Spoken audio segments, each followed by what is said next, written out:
वास्तुशास्त्र, ये नाम सुनते ही आपके दिमाग में क्या आता है? पूजा पाठ, तोड़ फोड़, अंधविश्वास। उत्तर में सिर करके मत सो, दक्षिण में किचन मत बनाओ। क्या ये सब सिर्फ पुरानी बातें हैं? लेकिन अगर मैं आपसे कहूं वास्तु कोई अंधविश्वास नहीं बल्कि एक प्राचीन भारत का एक सुपर एडवांस आर्किटेक्चर और इकोलॉजी का साइंस है। और अगर मैं कहूं मिस्र की हजारों साल पुरानी पिरामिड और आज के सबसे मॉडर्न घर अनजाने में ही वास्तु के ही नियमों का पालन कर रहे हैं।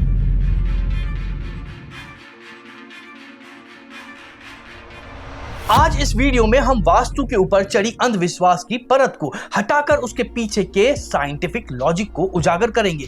तैयार हो जाइए क्योंकि आपका नजरिया अब बदलने वाला है।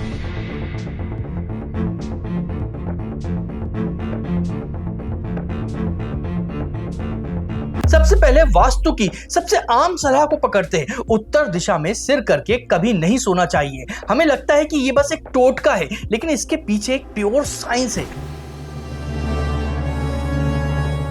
हमारी पृथ्वी एक विशाल चुंबक है जिसका मैग्नेटिक फील्ड दक्षिण से उत्तर की ओर बहता है और हमारे शरीर में भी मैग्नेटिक फील्ड है। क्यों? क्योंकि हमारे खून में आयरन यानी लोहा होता है जो लगातार दौड़ रहा होता है। जब हम उत्तर की ओर सिर करके सोते हैं तो हमारा शरीर का मैग्नेटिक फील्ड और पृथ्वी की मैग्नेटिक फील्ड एक दूसरे से टकराते हैं। जैसे दो चुंबक के सिरे एक दूसरे को जैसे धकेलते हैं, ये टकराव हमारे ब्लड प्रेशर और सर्कुलेशन पर असर डालता है जिससे बेचैनी, सिर दर्द और गहरी नींद में रुकावट आती है। इसके उलट जब हम दक्षिण में सिर करके सोते हैं तो हमारा शरीर पृथ्वी की मैग्नेटिक फील्ड के साथ में सिंक हो जाता है जिससे हमें गहरी और आरामदायक नींद आती है। ये वास्तु नहीं, ये बायोमैग्नेटिज्म है। लेकिन क्या आप जानते हैं कि आपके घर की रसोई और पूजा घर की दिशा तय करने के पीछे भी एक प्राचीन नेचुरल वाटर प्यूरिफायर और डिसइंफेक्टेंट का लॉजिक छुपा हुआ है?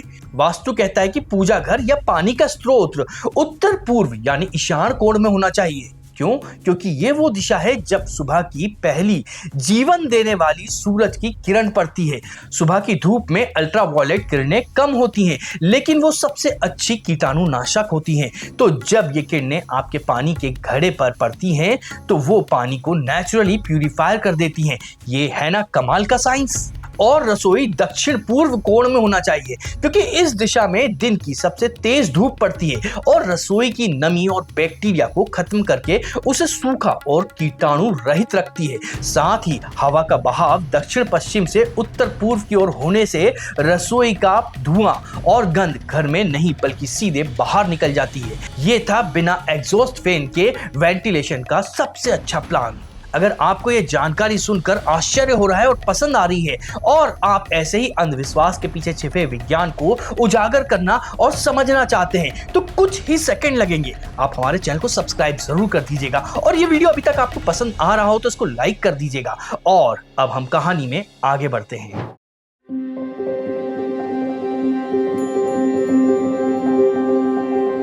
अब आते हैं घर के स्ट्रक्चर पर। वास्तु कहता है दक्षिण पश्चिम दिशा सबसे ऊंची और भारी होनी चाहिए और उत्तर पूर्व दिशा हल्की और नीची होनी चाहिए। ये कोई टोटका नहीं बल्कि एक जीनियस सिविल इंजीनियरिंग का सिद्धांत है। दक्षिण पश्चिम दिशा दिन की सबसे तेज और हानिकारक इंफ्रारेड किरणों को झेलती है।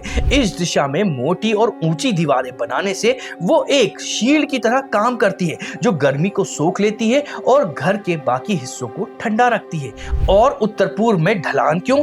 ताकि बारिश का पानी आसानी से बह जाए और आपकी दीवारों में सीलन ना आए। ये आज के आर्किटेक्ट में भी फॉलो किया जाता है।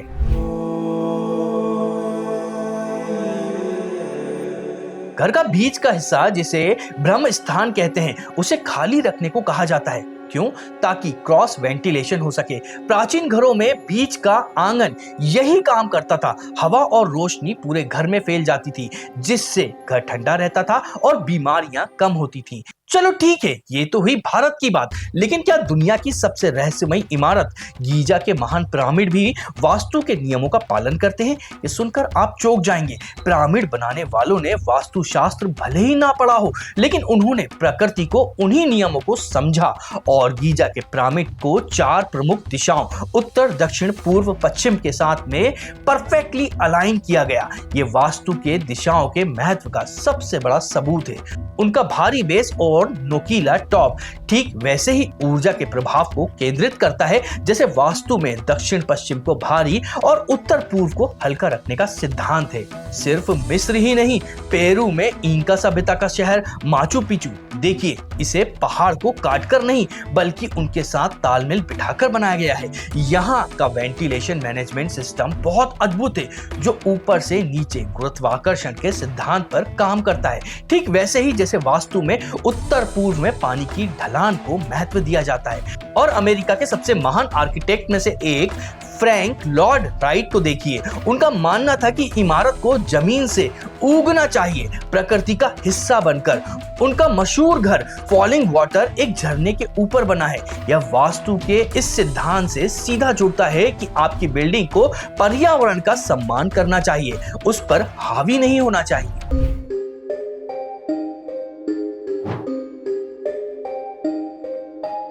लेकिन क्या आप जानते हैं कि वास्तु का एक जुड़वा भाई भी है जो चीन में पाया जाता है और आज पूरी दुनिया में मशहूर है। उसका नाम है फेंग शुई। फेंग शुई मतलब हवा और पानी। वास्तु और फेंग शुई दोनों मानते हैं कि हमारे आसपास एक जीवन ऊर्जा बहती है।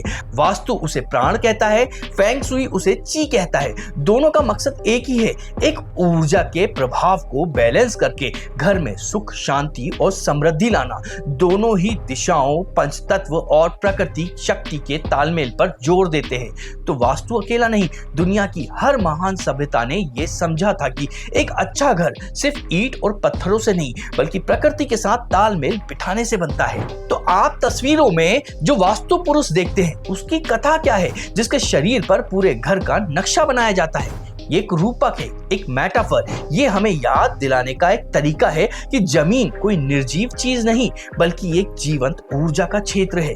वास्तु शास्त्र कोई जादू या टोटका नहीं, ये एक होलिस्टिक साइंस है जो फिजिक्स, ज्योग्राफी, क्लाइमेटोलॉजी और साइकोलॉजी को आर्किटेक्चर के साथ जोड़ता है। आज जब हम कंक्रीट के जंगलों में एक अनहेल्दी और तनाव भरी जिंदगी जी रहे हैं, वास्तु के ये सिद्धांत पहले से भी कहीं ज्यादा जरूरी हो जाते हैं। इसका मकसद आंख बंद करके नियम को मानना नहीं बल्कि प्रकृति के साथ सम्मान का रिश्ता बनाना है, ताकि हमारा घर सच में सुख और शांति का केंद्र बन सके।